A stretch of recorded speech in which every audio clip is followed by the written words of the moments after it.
Welcome to Skagway. On Wednesdays, we port in Skagway, usually at 7 in the morning. It's 10 o'clock a.m. now, until later in the day, until 4 ish. And I thought you might like to take a little look at life in Skagway, at least as far as we see it. This is a shot of the ship. There's two generally gangways that they set up to get in and out of the ship. It's a pretty shallow draft of a ship, which is kind of surprising. I don't know any of the technical details about it. But 12 decks, as I said before. Norwegian Star, you can see the stars. Then there are two kinds of emergency boats, not rafts. There's these boats here that only have the single engine, and then there are these cutters that have two engines and windows. They're a little more maneuverable, but they're all considered emergency boats. They run down the length of the ship. And then from here, we basically walk into Skagway, which is about a 10-minute walk.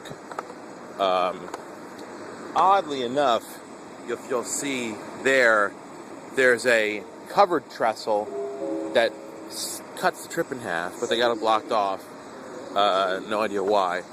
There's some helicopters that fly out of here. It's hard to say. The Skagway is pretty small. I think they told us that there were something like 900 families living here. So 5,000 people in the whole town. Not a lot.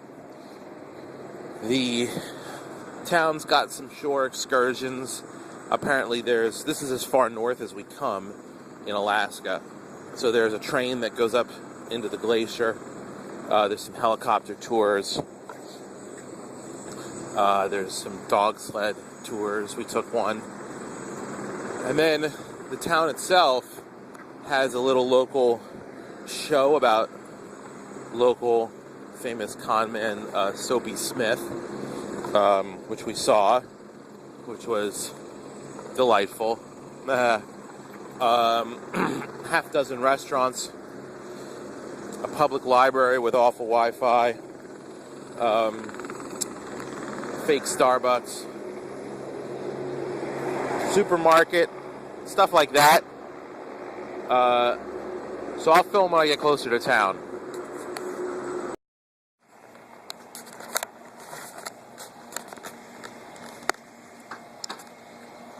Well, almost made the whole walk, just so you can see how far I've come, which isn't very. Past the container ships, past the port control. Then you walk along this charming little road here, and then that's Skagway.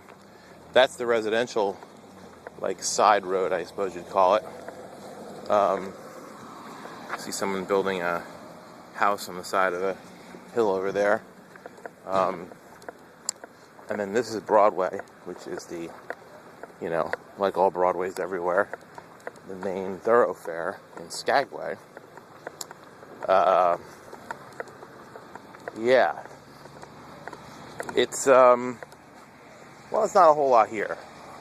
It's mostly here to cater to the cruise ship crowd, which means selling gemstones that are not locally made. A wide variety of Alaska, Americana, and Wolf t-shirts. A couple of eateries.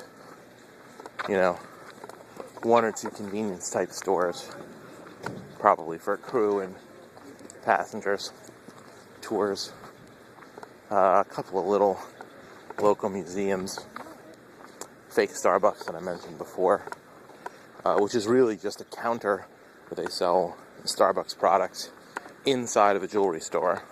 It's kind of funny. A couple of bakeries, an ice cream parlor.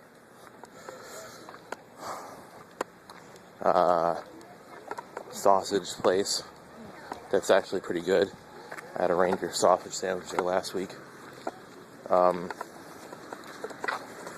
It's not so amazing, but if you have to stop here once a week, you learn to find what works and what doesn't. Now, today's goal for me is to try to find Wi-Fi. There are a couple places in town with wireless internet, but it's really bad bandwidth and slow. But those were just a couple of recommendations from some of the crew.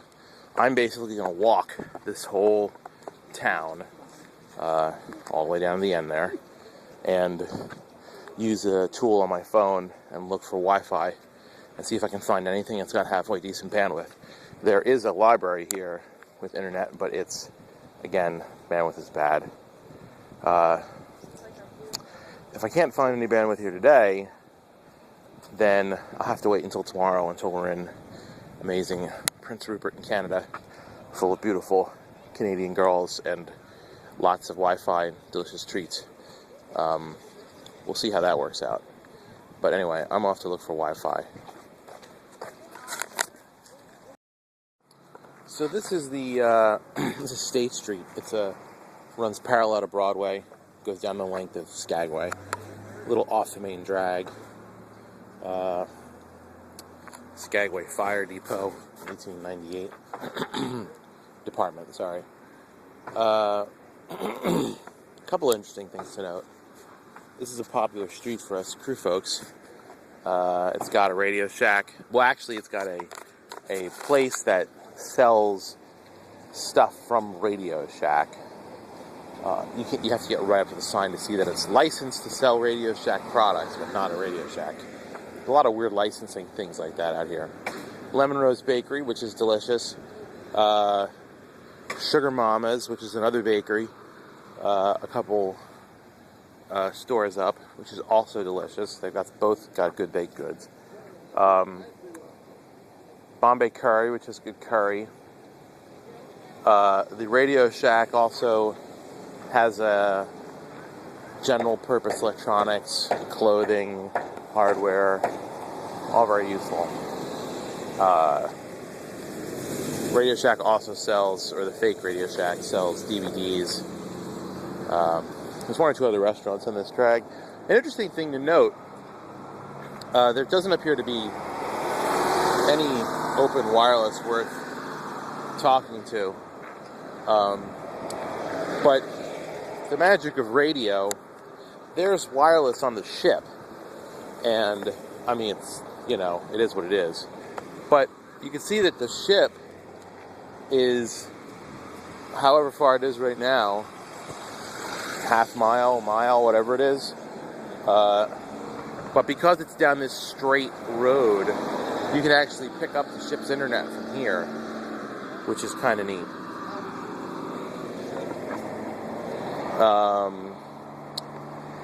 I guess that's it.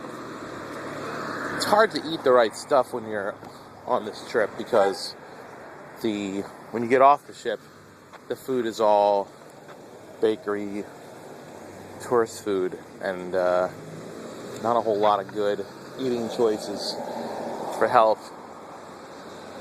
And you don't want to make every stop where you get off the ship and then immediately fuel up on 1,000 calories worth of sweets, ship food notwithstanding. So I will walk it, maybe look at some things, try not to eat too much. It doesn't look like my Wi-Fi search is going to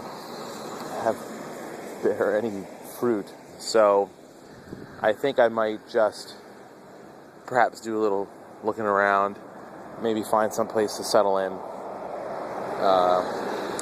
and just use the 3G on the phone for a couple hours. Although I could easily do that in the ship, but one wants to see new things.